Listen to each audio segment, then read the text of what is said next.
ಸ್ನೇಹಿತರೆ ನಮಸ್ಕಾರ.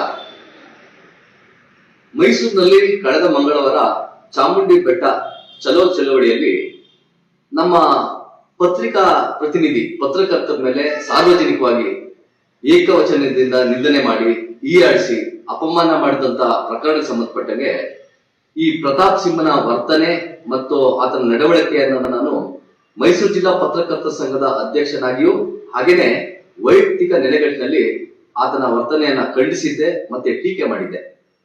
ಇದಕ್ಕೆ ಸಂಬಂಧಪಟ್ಟಾಗೆ ಮಾಜಿ ಸಂಸದ ಪ್ರತಿಕ್ರಿಯೆ ನೀಡ್ತಾನೆ ಅಂತ ಗೊತ್ತಿತ್ತು ನಮ್ಗೆ. ಸ್ವಲ್ಪನಾದ್ರೂ ಆತನಿಗೆ ತನ್ನ ಸ್ಥಾನಮಾನದ ಬಗ್ಗೆ ಕನಿಷ್ಠ ಪ್ರಜ್ಞೆ ಇಟ್ಕೊಂಡು ಮಾತಾಡ್ತಾನೆ ಅಂತ ಅನ್ಕೊಂಡಿದ್ದೆ.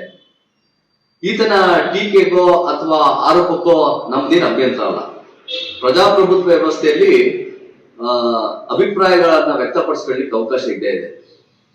ಆದ್ರೆ ಈತ ಟೀಕೆಯನ್ನಾಗಿರ್ಬೋದು ಅಥವಾ ಆರೋಪವನ್ನಾಗಿರ್ಬೋದು ಒಂದು ರಾಜಕೀಯ ನೆಲೆಯಲ್ಲಿ ಮಾಡಿದ್ರೆ ಅಥವಾ ಸೈದ್ಧಾಂತಿಕ ನೆಲೆಯಲ್ಲಿ ಮಾಡಿದ್ರೆ ಅಥವಾ ವೈಚಾರಿಕ ನೆಲೆಯಲ್ಲಿ ಮಾಡಿದ್ರೆ ನಂದೇನು ಅಭ್ಯಂತರ ಇರಲಿಲ್ಲ.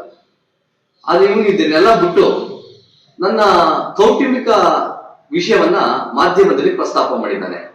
ಅದಕ್ಕೋಸ್ಕರ ನಾನು ಅನಿವಾರ್ಯವಾಗಿ ಮತ್ತೆ ನಿಮ್ಮ ಮುಂದೆ ಬರ್ಬೇಕಾದಂತ ಅನಿವಾರ್ಯತೆ ಸೃಷ್ಟಿಯಾಯಿತು.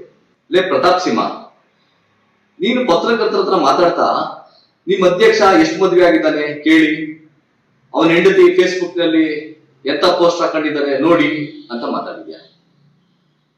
ನಾನು ಎಷ್ಟು ಮದುವೆ ಆಗಿದ್ದೀನಿ ಎಷ್ಟು ಮದುವೆ ಆಗಿಲ್ಲ ಅನ್ನೋದು ಸಂಖ್ಯೆ ನಿನಗೆ ಬೇಕಿತ್ತ?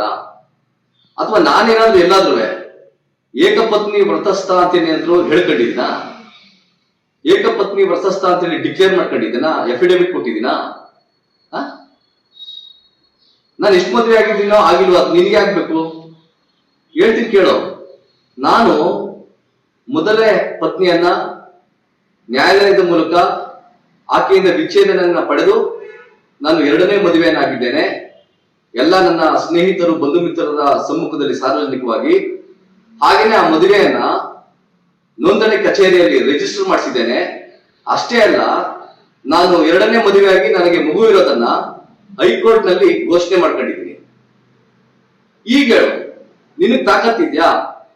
ನೀನು ಎಲ್ಲೆಲ್ಲಿ ಸಂಸಾರ ಮಾಡ್ತಾ ಇದ್ಯಾ, ಎಲ್ಲೆಲ್ಲಿ ಮಕ್ಕಳು ಮಾಡ್ಕೊಂಡಿದ್ಯಾ, ಎಲ್ಲೆಲ್ಲಿ ಮನೆ ಮಾಡ್ಕೊಂಡಿದ್ಯಾ, ಘೋಷಣೆ ಮಾಡ್ಕೊಳ್ಳೋದು ನಿನ್ ತಾಕತ್ತಿದ್ಯಾ? ಆಮೇಲೆ ಇನ್ನೊಂದು ಹೇಳಿದೆ, ನಾನು ವಿಚ್ಛೇದನೆ ಪಡೆದಂತ ಮಹಿಳೆ ಇರಲ್ಲ, ಅವರು ನನ್ನ ಬಗ್ಗೆ ಪೋಸ್ಟ್ ಹಾಕೊಂಡಿದ್ದಾರೆ ಫೇಸ್ಬುಕ್ ಅಲ್ಲಿ ನೋಡಿ, ಆತನ ವ್ಯಕ್ತಿತ್ವ ಗೊತ್ತಾಗುತ್ತೆ ಅಂತ ಹೇಳಿದ್ಯಾ. ಸರಿ, ನಿನಗೇನೋ ಬೇರೆಯವ್ರ ಹೆಂಡತಿರು ಫೇಸ್ಬುಕ್ ಗಳಿಗೆ ಹೋಗಿ ಅವ್ರೇನ್ ಪೋಸ್ಟ್ ಹಾಕೊಂಡು ನೋಡೋ ಚಟ ಆಯ್ತಾ? ಈ ಚಟದಿಂದ ಕಾರಣಕ್ಕಾಗೇನೆ ನೀನು ನಿನ್ನ ಹೆಂಡತಿ ನಿನ್ನ ಬಗ್ಗೆ ನಿನ್ನ ಬಿಜೆಪಿ ನಾಯಕರಿಗೆ ಪತ್ರ ಬರೆದಿದ್ರಲ್ಲ ಅದನ್ನ ನೋಡಿದ್ಯಾ? ಅದ್ರ ಬಗ್ಗೆ ಕೇಳಿದ್ಯಾ? ನಿನ್ನ ಹೆಂಡತಿ ನಿನ್ನ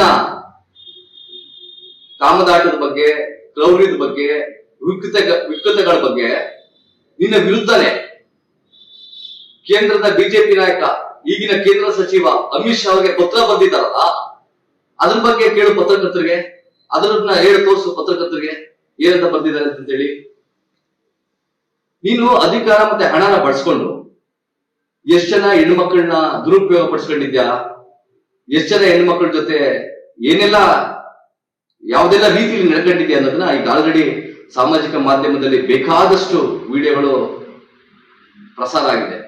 ನೋಡಿದ್ದಾರೆ. ನಿನ್ ವ್ಯಕ್ತಿತ್ವ ಏನು, ನಿನ್ ಯೋಗ್ಯತೆ ಏನು ಅಂತ ಕೂಡ ಎಲ್ಲರೂ ಕೂಡ ಗೊತ್ತಿದೆ. ನಿನ್ನ ಹೆಂಡತಿಯನ್ನ ನೀನು ಹೇಗೆ ನಡೆಸ್ಕೊಂಡಿದ್ಯಾ.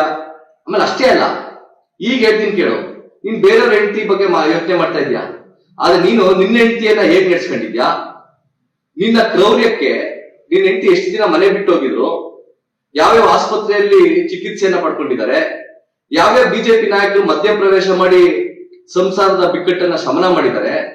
ಹಾಗೇನೆ ನಿಮ್ಮ ಪತ್ನಿ ಮಹಿಳಾ ಹಕ್ಕುಗಳ ಒಂದು ಸಂಸ್ಥೆಗೆ ಹೇಗೆ ದೂರನ್ನ ಕೊಟ್ಟಿದ್ದಾರೆ, ಇದೆಲ್ಲ ಹೇಳು ಪತ್ರಕರ್ತರಿಗೆ. ಬೇರೆಯವ್ರ ಹೆಂಡತಿ ಪೋಸ್ಟ್ ಹಾಕೊಂಡಿರೋದು ಮಾತ್ರ ನಿನ್ಗೆ ಗೊತ್ತು, ನಿನ್ನ ಹೆಂಡತಿ ಪತ್ರ ಬರ್ದಿರೋದು, ನಿನ್ನ ಹೆಂಡತಿ ದೂರು ಕೊಟ್ಟಿರೋದು ಇದೆಲ್ಲ ಗೊತ್ತಿಲ್ವಾ ನಿನಗೆ? ನಿನಗೆ ಟಿಕೆಟ್ ತಪ್ಪಲ್ಲ. ಅದಕ್ಕೆ ನಾನು ಹಿಂದಿನ ಎಪಿಸೋಡ್ ಅಲ್ಲಿ ಕಾರಣ ಕೊಟ್ಟಿದ್ದೆ ನಿನ್ಗೆ ಯಾಕೆ ಟಿಕೆಟ್ ತಪ್ಪು ಅಂತ. ನಿನ್ಗೆ ಮೈಸೂರಿನಲ್ಲಿ 3 ಕಾಸು ಬೆಲೆ ಇಲ್ಲ ಅಂತ ಹೇಳಿ ರಿಪೋರ್ಟ್ ಹೋಗಿದ್ದ ಕಾರಣಕ್ಕಾಗಿ ನಿನ್ಗೆ ಟಿಕೆಟ್ ಸಿಕ್ಕಿಲ್ಲ ಅಂತ ಹೇಳಿದ್ದೆ.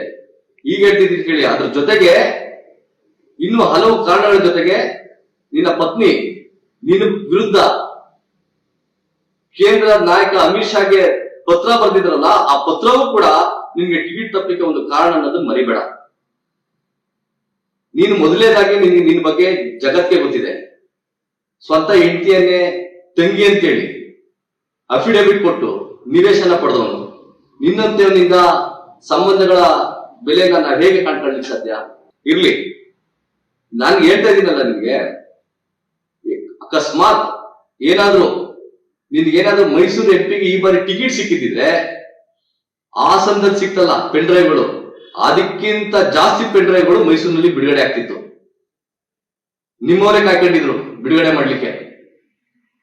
ಅರ್ಥ ಆಯ್ತಾ? ಹಾಗಾಗಿ ಬಿಡುಗಡೆ ಮಾಡದೇ ಇರ್ಬೋದು, ಆದ್ರೆ ಇವತ್ತಿಗೂ ನಾನು ಹೇಳ್ತೀನಿ, ನೀನು ಮೈಸೂರು ಪಾಲ್ಗೆ ನೀನು ಪ್ರತಾಪ್ ಸಿಂಹ ಅಲ್ಲ, ನೀನು ಪ್ರಜ್ವಲ್ ಸಿಂಹನೇ. ಏನೇಳು? ನೀನು ಪ್ರಜ್ವಲ್ ಸಿಂಹ ನೀನು. ಹಾಗಾಗಿ ಇದನ್ನೆಲ್ಲ ಬಿಟ್ಬಿಡು, ಈ ದುರಂಕಾರದ ಮಾತುಗಳನ್ನೆಲ್ಲ. ಮತ್ತೊಂದು ವಿಷಯ ಪ್ರಸ್ತಾಪ ಮಾಡಲೇಬೇಕು. ನೀನ್ ಹೇಳಿದ್ಯಾ ಅವನೊಬ್ಬ ಪತ್ರಕರ್ತನೇ ಅಲ್ಲ ಅಂತ. ನಾನು ಪತ್ರಕರ್ತ ಅಲ್ಲ ಅಂತ ಹೇಳಿದ್ಯಾ? ನಿನಗೆ ನೆನಪು ಮಾಡ್ಲಿಕ್ಕೆ ಇಷ್ಟಪಡ್ತೀನಿ. 2008ರಲ್ಲಿ MP ಆಗ್ಲಿಕ್ಕೆ ಮೊದಲು ನೀನ್ ಮೈಸೂರು ಬಂದಲ್ಲ, ಆಗ ಅಮೋಘ್ ಸುದ್ದಿ ವಾಹಿನಿಯಲ್ಲಿ ನೇರ ಟಿವಿ ಸಂದರ್ಶನಕ್ಕೆ ಅವಕಾಶ ಕೊಟ್ಟವನೇ ನಾನು ನಿನಗೆ ಮೊದಲು. ನೀನು ಆ ಸಂದರ್ಶನದಲ್ಲಿ ನನ್ಗೆ ಉತ್ತರ ಕೊಡಕ್ಕಾಗದೆ ಸಂದರ್ಶನ ಅರ್ಧಕ್ಕೆ ಓಡೋದು ನೀನು. ಇದನ್ನು ಕೂಡ ಮೈಸೂರು ಜನ ಮರ್ತಿಲ್ಲ. ಅರ್ಥ ಆಯ್ತಾ? ಮೊದಲನೇದಾಗಿ ಹೇಳ್ತಿದ್ದೀನಿ ಕೇಳು, ಒಬ್ಬ ಪತ್ರಕರ್ತನ ಗುರುತಿಸ್ಬೇಕು ಅಂತಂದ್ರೆ ಅವನು ನಿಜವಾದ ಪತ್ರಕರ್ತ ಆಗಿರ್ಬೇಕು. ಆದ್ರೆ ನೀನ್ ನಿಜವಾದ ಪತ್ರಕರ್ತ ಅಲ್ಲೇ ಅಲ್ಲ.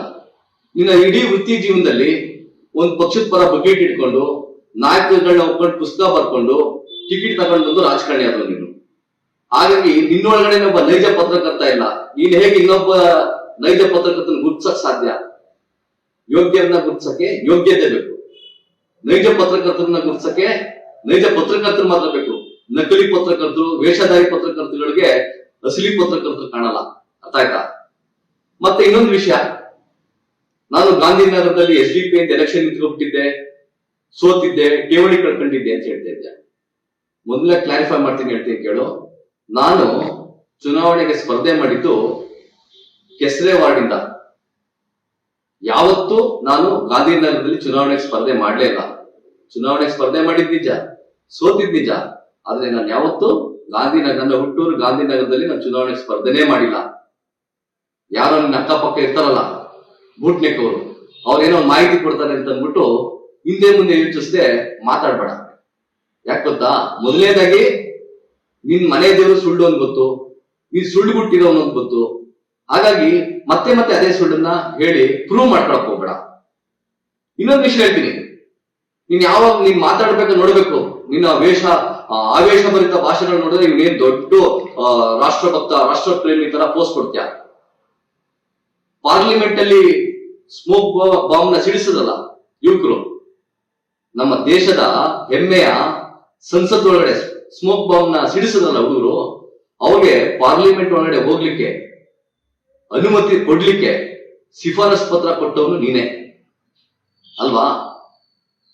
ಅಂತ್ಯವ್ರ ಜೊತೆ ಪಾರ್ಲಿಮೆಂಟ್ ಒಳಗಡೆ ಸ್ಮೋಕ್ ಬಾಂಬ್ ನ ಸಿಡಿಸಿದಂತ ಯುವಕರ ಜೊತೆ ಸಂಪರ್ಕ ಇಟ್ಕೊಂಡಿರುವ ಸಂಬಂಧ ಇಟ್ಟು ನೀನು ಹೆಂಗೆ ದೇಶಭಕ್ತನಾಗ್ಲಿಕ್ಕೆ ಸಾಧ್ಯ, ದೇಶ ಪ್ರೇಮಿ ಆಗಕ್ಕೆ ಸಾಧ್ಯ? ನೀನು ಯೋಚನೆ ಮಾಡಿ ಕೂತ್ಕೊಂಡು, ನಾನೇನು ಮಾತಾಡಲ್ಲ. ಮತ್ತೆ ಇನ್ನೊಂದು ವಿಷಯ ಹೇಳ್ತೀನಿ ನಾನು ನಿಮಗೆ. ಬಿಜೆಪಿಯಿಂದ ಆಕ್ಚುಲಿ ನನ್ಗೆ ಗೊತ್ತು, ನಿನ್ ಕಷ್ಟ ನನ್ಗೆ ಅರ್ಥ ಆಗ್ತದೆ. ಬಿಜೆಪಿಯಿಂದ ಮೂಲೆ ಗುಂಪಾಗಿದ್ಯಾ, ಅರ್ಥ ಆಯ್ತಾ? ಬಿಜೆಪಿಲಿ ನಿನ್ಗೊಂದು ಸ್ಥಾನಮಾನ ಕೂಡ ಇಲ್ಲ.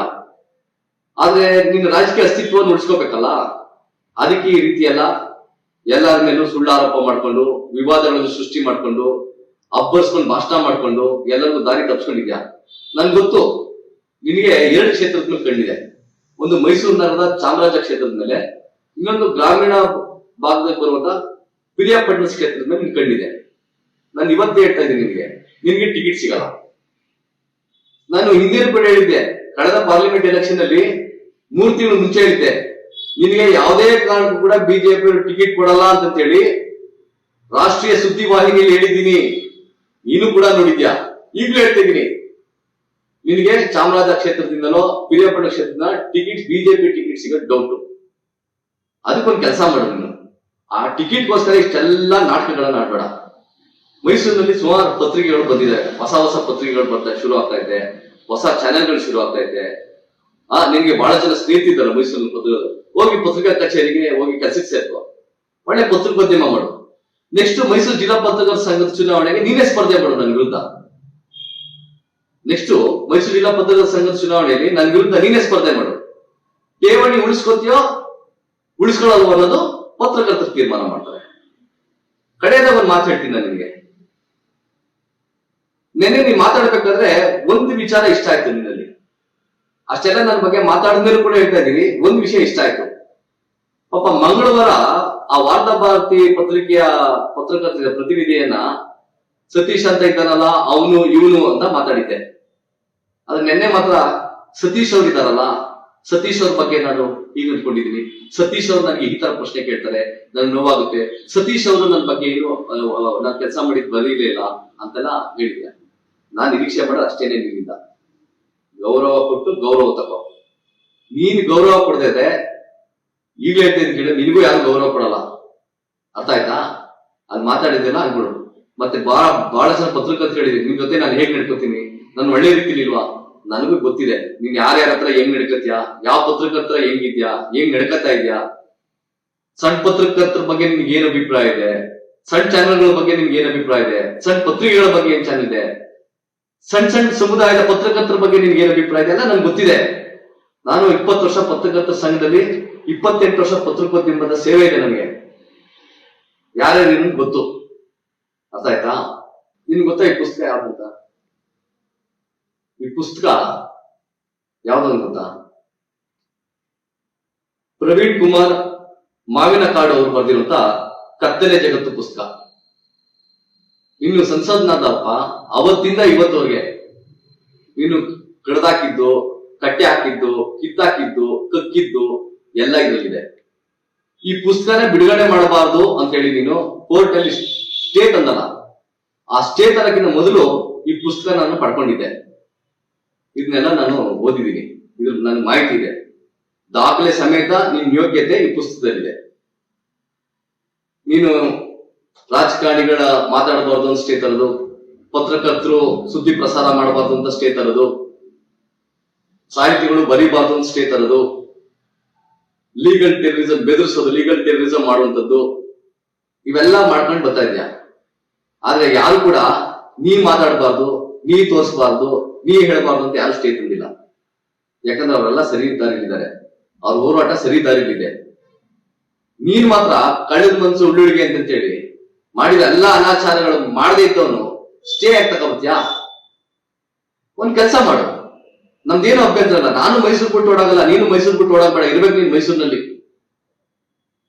ಈಗ ಯಾರ್ಯಾರ ಮೇಲೆ ನೀನು ಸ್ಟೇ ತಂದಿಯಲ್ಲಪ್ಪ, ಪತ್ರಿಕೆಗಳಲ್ಲಿ ಸುದ್ದಿ ಪ್ರಕಟ ಆಗಬಾರ್ದು, ಟಿವಿಲಿ ನಿನ್ ವಿರುದ್ಧ ಸುದ್ದಿ ಪ್ರಕಟ ಆಗಬಾರ್ದು, ನಿನ್ನ ಕರ್ಮಕಾಂಡಗಳು ಪ್ರಸಾರ ಆಗಬಾರ್ದು, ನಿನ್ನ ಅಕ್ರಮಗಳು ಪ್ರಸಾರ ಆಗಬಾರ್ದು, ನಿನ್ನ ಭ್ರಷ್ಟಾಚಾರ ಪ್ರಸಾರ ಆಗಬಾರ್ದು, ನಿನ್ ಬಗ್ಗೆ ಬರ್ದಿರೋ ಪುಸ್ತಕಗಳೆಲ್ಲ ಬಿಡುಗಡೆ ಆಗಬಾರ್ದು ಸ್ಟೇ ತಂದಿದ್ಯಲ್ಲಪ್ಪ, ಆ ಸ್ಟೇ ಅದನ್ನೆಲ್ಲರೂ ಕೂಡ ವಾಪಸ್ ತಗೋ.